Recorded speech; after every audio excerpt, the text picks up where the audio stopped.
చూసినప్పుడు ఆయన ఎలాంటి గొప్ప దేవుడు.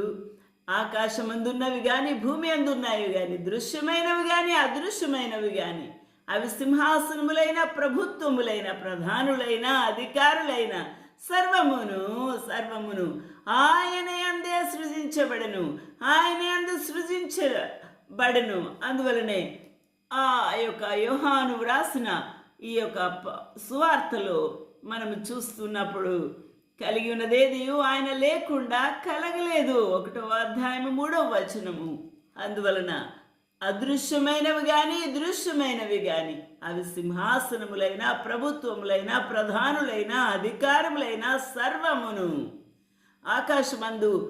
ఆకాశమందు ఉన్నాయి కానీ భూమి అందు ఉన్నవి కానీ సమస్తమును ఆయన యందు సృజించబడెను. దేవునికి మహిమ కలుగును గాక. నా ప్రియమైన వారలారా, ఇది